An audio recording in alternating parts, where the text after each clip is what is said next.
Hello again, this is Alex with MasterChartsTrading.com, and this is market recap for Friday, September 23rd, 2016. The Fed kept interest rates steady this week, and this pretty much helped stocks, bonds, and gold across the board, so they all gained. Stocks, many of the sectors hit all-time highs, while others held support and bounced, for example, utilities. Leadership from technology is showing that there's good appetite for risk out there. Additionally, junk bonds at near all-time highs, and this bodes well for the stock market. Now, investment-grade bonds like TLT also are bouncing. We'll see if they are going to hit new all-time highs again. And as a result, of course, the dollar lost for the week. US dollar versus Japanese yen is currently again at support. We'll look at gold as it gained against the dollar. We'll look at oil, natural gas, and sugar break out 52-week highs, and I'll show actually two of the trades we have going right now with my service. Right, this is S&P 500 ETF SPY.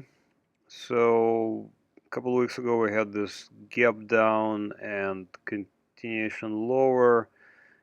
But then next day we basically had this big white candle that almost engulfed the previous candle. And that was pretty much it as far as the correction goes. So we can measure the correction, so far from all-time highs to the recently achieved low, and this is a 3.4% correction. It's not technically a correction at all. So more or less the index came down to the breakout level, at around 209, but it actually didn't even get there. It kind of bottomed out at 211. So, and then the buyer stepped right in. So, to me this looks like a bullish chart, and the fact that the buyer stepped in and pushed the higher again basically to all-time highs signifies that there is a lot of interest in buying stocks, and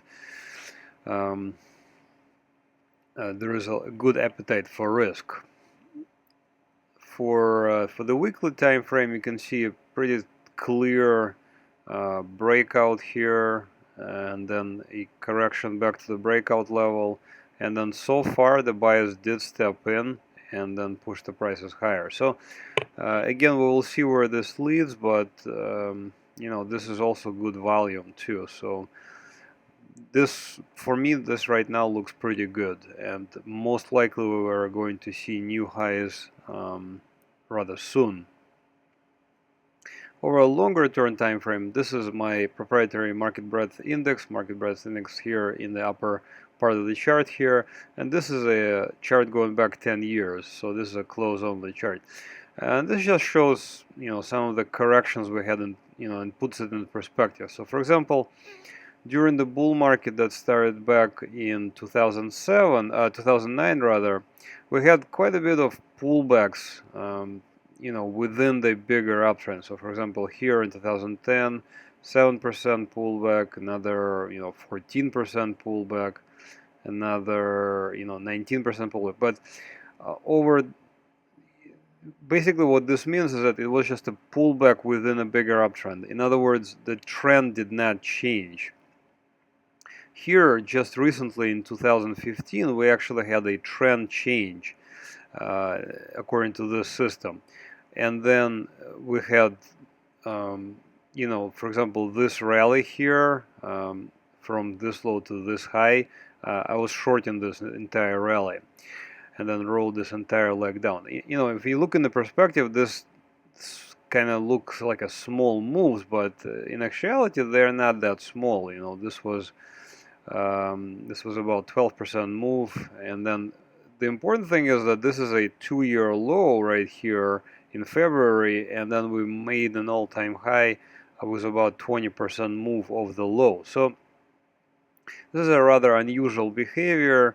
You can see that this was not happening in the past, and we had the index drop to 2-year low and then immediately rally to all-time highs. So back here in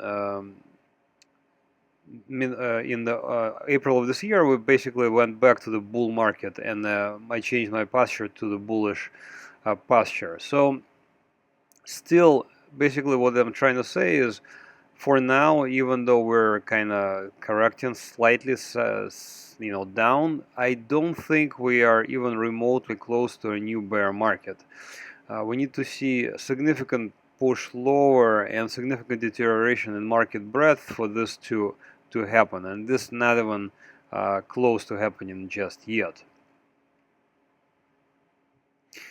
Moving on to the various sectors and major ETFs. This is QQQ PowerShares Nasdaq 100 ETF.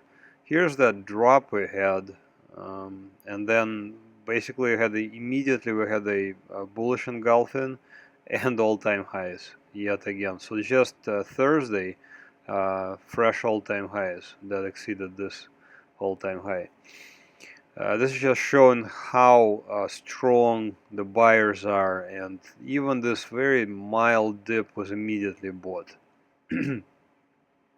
Here's a weekly IWM, small caps Russell 2000, and I wanted to show this just to put this into perspective. This is a multi-year low here just in February of this year, and look how strong this move was. This is 35% move for the market, major market ETFs. This is a very strong move.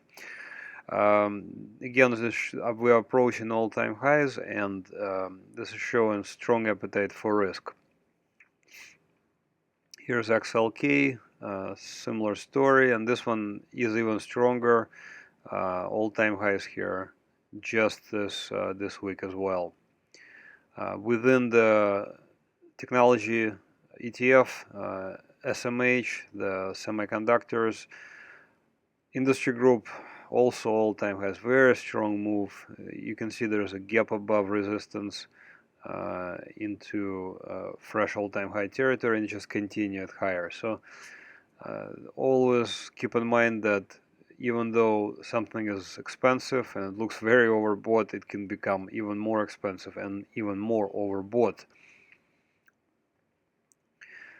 Here's XLF, also not a bad looking chart. We're approaching all-time highs for financials, and this is showing, again, this is showing good appetite for risk. Very close to all-time highs. Here's industrials, clear breakout here above resistance, all-time highs, came back to resistance, which is now acting as support, and looks like we're bouncing. Again, industrials are also a kind of risk-on in sector, so looks like we are getting a strong move in this more riskier, higher beta sector as well.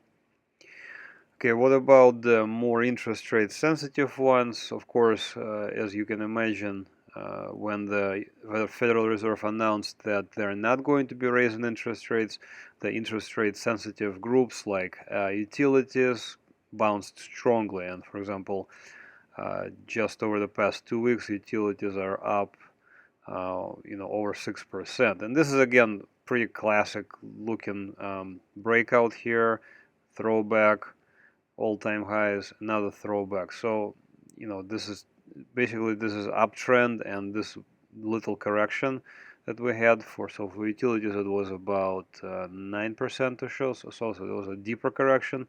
This is basically a continuation higher now. Same thing with IYR, real estate. Real estate is a little bit more interest rate dependent than other sectors. Breakout to all-time highs, throwback, and exactly at resistance, which is now acting as support. We got buyers stepping in and again pushing the prices higher. And the same thing for telecommunications. Similar pattern, breakout right there and a throwback, and now looks like we're attempting to push even higher. And finally, here's junk bonds. And I say finally related to the stock market itself. So junk bonds correlate very highly to the general stock market. Here's a correlation coefficient. You can see it spends most of the time in a positive territory. In other words, junk bonds and the stock market are moving together. Junk bonds are not as volatile, so they're kind of good to have around, and also they provide nice dividends, in addition to the price appreciation. So here we had again all-time highs, and now we're gaining on all-time highs, very close to all-time highs again. So overall, I think the stock market is quite bullish, and I think we can expect fresh all-time highs soon. Of course, we could possibly meander sideways some before moving higher yet again.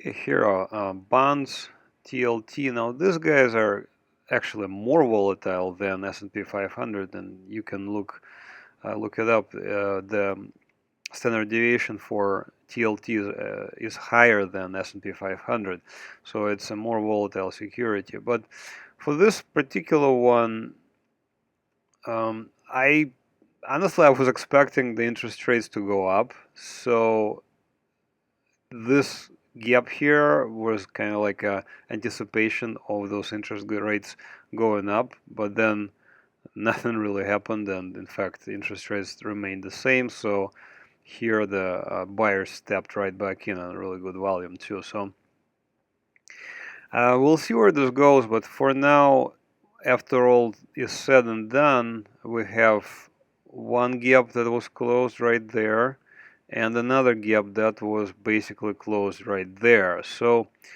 there's a small gap that remains right there. So after all this that is said and done, and also this gap that was created just recently also got closed. So you can see there's quite a bit of gaps on this one, so it just shows that how volatile the security is. But overall, I think this is still a reasonably constructive bullish chart. So we could, continue higher. Alternative scenarios, maybe we'll find maybe there's resistance now at the 50-day moving average, and maybe we'll work some of these overbought conditions that are still somewhat overbought, I guess. On a longer term time frame, this is TLT. You can say that this could be like a falling wedge, and if we get a breakout, say above 140 with a close about 140, it can easily open the door to fresh all-time highs. Here's AGG, the diversified bond ETF. This one is not as volatile, and you can see that the gap still down here, that still remains, and then there's another gap down here. So even though we had looks like support was held here, and then the price rallied higher on the heels of Federal Reserve keeping the interest rates steady. Maybe we get further sideways consolidation, or possibly even maybe pull back further. I know it's really hard to say at this point. Generally speaking, again, I think this is a bullish chart, so it does make sense to own this and trade it on the long side. I'm certainly not yet even close to shorting bonds. Here's the same chart on the weekly time frame. This also could be viewed as a flag or pennant consolidation, and maybe we have held support after this after this bar right here last week. So again, bonds are also bullish together with stocks, so possibly we see further price appreciation in bonds. Of course, the US dollar suffered as a result of interest rates being kept as they are, so we can see this big red candle with a follow through next day. The way I view this chart, this is US dollar index, basically we have resistance here at 96 and change, and support here at 94 and change, and even stronger support down below here. So, and there's more resistance up here, of course. So Next chart I'll show, I can say that generally speaking, I think this is a bullish chart, so my bias still is to the upside for this chart, so I think this resistance may be broken soon. Here is the US dollar in the weekly time frame. This could be like a double bottom, and maybe we'll eventually bottom out and get to about 100 and break out further. If we do break out further, maybe we'll see at least a 9% move to the upside, possibly even more.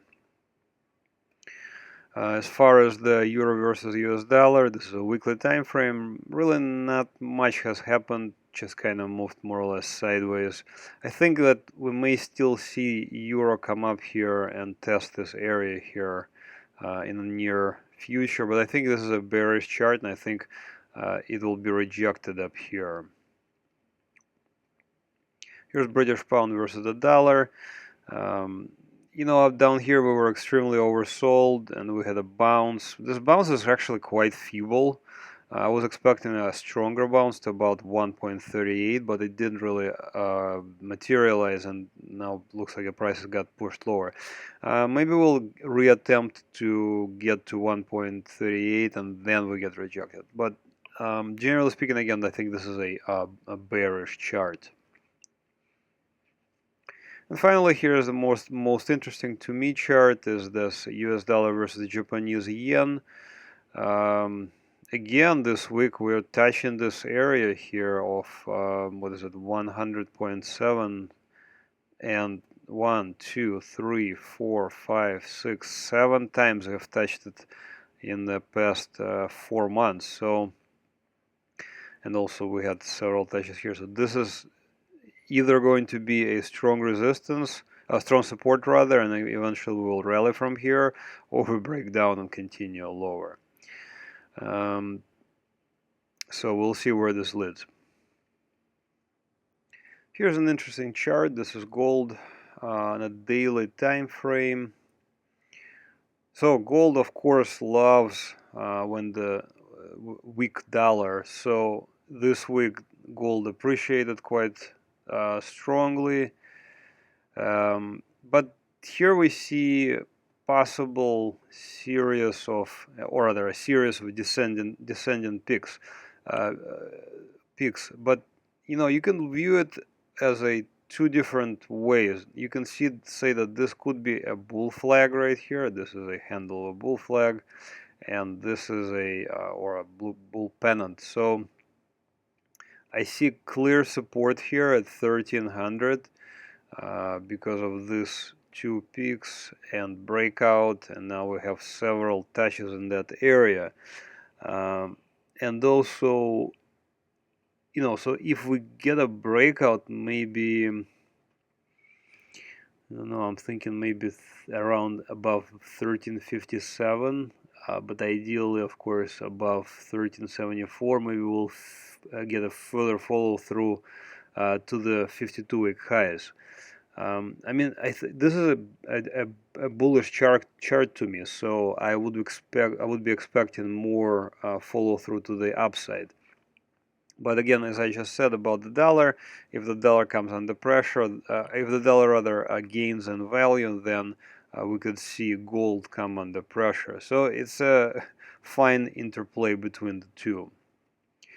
Here's a gold on the weekly time frame, just to illustrate that, you know, this is an important level at $1,300. We had even back 2015, we had a touch there, and then rejected there, and then another one here in May of this year, and finally a breakout. And then we had several touches here, just like I showed on a daily time frame. But the important thing is that for now, I think we have held that area of $1,300, and we could see a further follow through. And if we do see a follow through, we could see I don't know, maybe like this much, which is about 8%.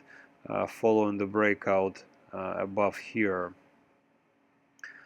above 1377. Here's GDX, Gold Miners ETF. This one has just had a tremendous run, so this was all-time lows here and to 52-week highs, so they almost tripled. very mild concerns here. I wanted to show that this is advanced decline percent for the GDX, and we had I think we had a minor breakdown here on this date here around the 18th of September.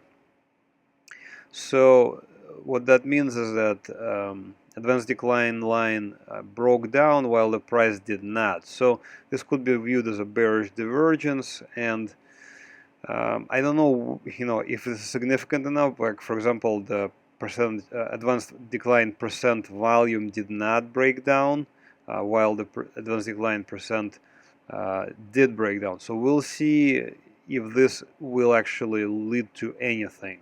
And it was actually quite minor as well.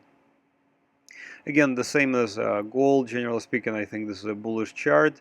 Per my system, we had a entry into the new bull market here in mid-March, and for now we did not have a exit out of the new bull market. All right, moving on to the West Texas Intermediate, light crude oil.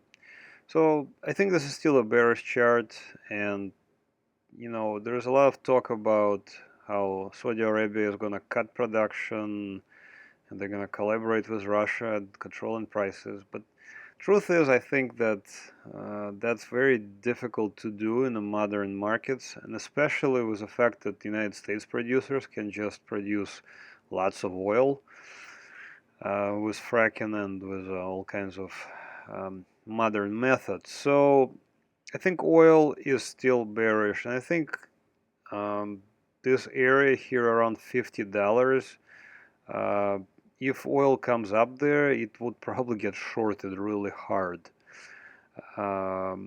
Alternatively, of course, we have now pretty decent support here around $40, but if we come up here at 50 and it gets shorted, I think this might actually not hold, and we could again retest the lows from February of this year. Alternatively, natural gas is hitting 52-week highs, and last week I mentioned the same thing. I said that we could easily break to 52-week highs, and I think this is a bullish chart. In fact, I'm going to show a trade we are doing right now with my subscribers, and I am still I have open position there. But before I do that, I wanted to show the weekly chart, and the reason why I think that this is now a bullish security is because of the breakout above this level here. And then so we basically broke out, retested this level, successfully retested this level, and continued to 52-week highs. Now, last week I pointed out that the depth of this pattern here, this V-like pattern, is currently around 17%. So we could see something similar duplicated on the upside. So it would make sense for this gap to be closed. And this gap goes back to 2014. So here's the trade we have open right now. In fact, we had two trades here that were both successful. This one was here, we entered right there, and then we reached first target, but then it fell below our entry, so we closed it. But this trade right here on August 12th, and this one is still profitable. Here on August 12th, this one was just perfect. We had when I had entered right there, had first target reached right there, and the 23rd took some profits on that day. It continued higher. We had a throwback here, but I kept the position open here, and now it actually reaffirmed the uptrend and went to third target just a couple of days ago. And I went ahead and took some more profits because it's possibly bearish engulfing here. Anyways, I still have the trade open. We possibly could continue higher. So that's just the way I do trades, and then this is what you will get if you sign up. You will get an alert, and you will get something like this. You will get all the information you really need including how many shares to buy for a sample $100 that you're risking. And here's another one, sugar. These are 52-week highs. Really strong move here for sugar. So I wanted to show another trade that we have open right now, and that's for sugar. And this one again is just a perfect trade. Timed it just perfectly here. Entered on August 2nd. Immediately we had all three targets that were met. Went ahead and took some profits here. Then it kind of meandered sideways before a gap to all 52-week highs, and I took more profits here as well. Then trade is still open, and we could continue still higher. So that's just a couple of trades that we did recently. Anyways, if you like what you're hearing, please consider signing up at MasterChartsTrading.com, and please stay tuned on how to find us on the internet. Thanks a lot. Bye-bye. So I wanted to show you how to find us on the internet. Please go to MasterChartsTrading.com. We do have a trade alert services which are live right now. So please consider signing up for the service. It's only $24.95 per month. Also, if you sign up for our mailing list, you get a discounted membership. You get to see what I'm buying and selling and which funds I'm looking at potential buys, sells, etc. There's quite a bit of members-only content once you log in. There's a lot of information about risk control, which is actually extremely important for traders, because the preservation of capital is really one of the paramount to the success as trading. There's quite a bit of psychology of videos, psychology of trading videos in the members only section as well. Also, I'm going to be starting a Dividend Aristocrats service. For now, it's free for the members that are logged in, that are already paying members. So that's another benefit to signing up soon. The blog section shows the previous posts and market videos, of course. Also, I've added a new section here, which is FAQs, and I do get quite a bit of questions about various, ideas and questions about the market. So if you do have a question, please don't hesitate to send it in. Send it here, and I'll be hopefully I'll be able to answer it for you. All right. Thanks for watching, and please consider signing up for the trade alert services. Bye-bye.